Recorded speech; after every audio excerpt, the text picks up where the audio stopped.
For many, Highway 1 is the classic Pacific coastal drive between LA and San Francisco.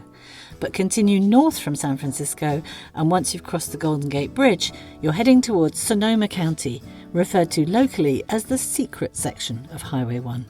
Within a 45-minute drive of the city, you arrive in the Sonoma Valley, which, like its neighbour Napa Valley, is famous for its wine producers. It has well over 400 of them. Unlike Napa, though, Sonoma is mostly about smaller, family-run wineries. At Vianza Vineyard, I chatted to winemaker Chris Sebastiani. We are in the south part of Sonoma Valley here. We're up on a hill, Tuscan-style villa. Vianza was founded in 1990 by my parents, Vicky and Sam. That's where the name Vianza comes from. They're the third, I'm the fourth generation of an immigrant Italian family from northern Italy. Sonoma Valley is a small area of Sonoma County. Okay. And most people, when they think of Sonoma, they are thinking of the county. And the county is quite large. It actually goes all the way out to the coast from here, and then goes up to Napa. So it's about 4 times as big as Napa County. Napa tends to focus on Cabernet. There's a little bit of variation there, but Napa Cabernet is world-renowned. Sonoma, we have Carneros, the region that we're in here, which is quite a bit cooler than the rest of the county. We do Chardonnay and Pinot very well here. Also some nice Italian varietals. Down the hill is the Chard and the Pinot. And then throughout the county, as you go north, it gets warmer. So you see more of those hotter climate grapes like Cabernet and Merlot, and some very nice offerings. American literature fans will be familiar with the work of Jack London. In the nearby state park named after him, you can explore the ruins of the farm, visit the family cottage, and follow the trails in the surrounding park. Continuing the drive northwest, within the hour the landscape changes dramatically as you enter the Russian River Valley. We stayed overnight at the Stavrand, a gorgeous new property chosen by Travel and Leisure magazine as one of the 100 best new hotels in the world. General Manager Emily Glick told me more about the hotel concept.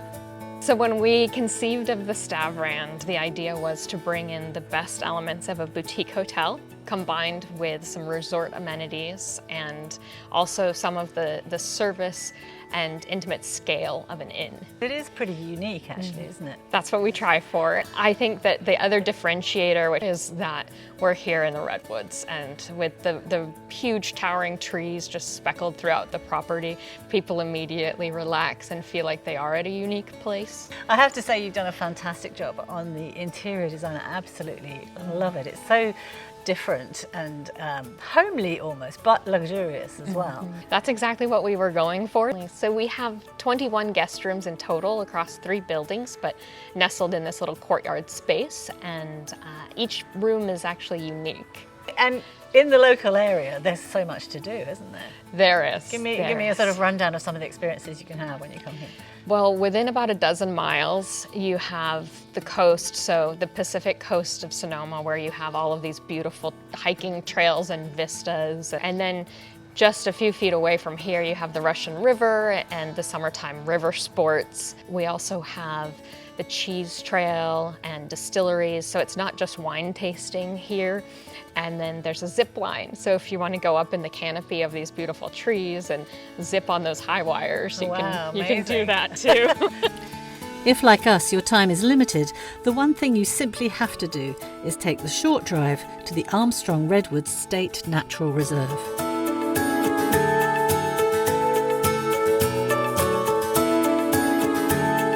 Following well-marked trails, here you can walk among the tallest trees on the planet, growing up to 350 feet and some over 2,000 years old.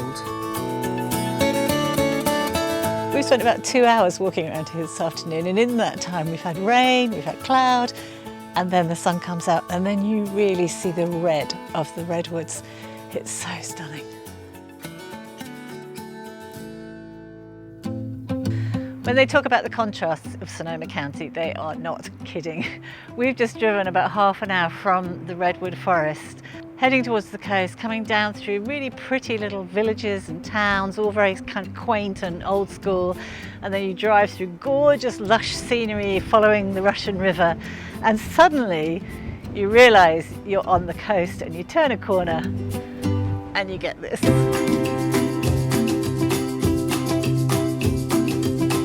Following the coastal Highway 1 route, Sonoma Coast State Park extends for roughly 17 miles.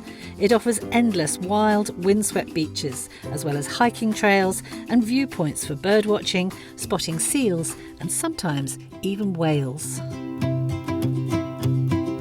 It comes to an end at Bodega Bay, which is where we stayed overnight. With its spacious suites and host of facilities, you could easily stay at the lodge for a week.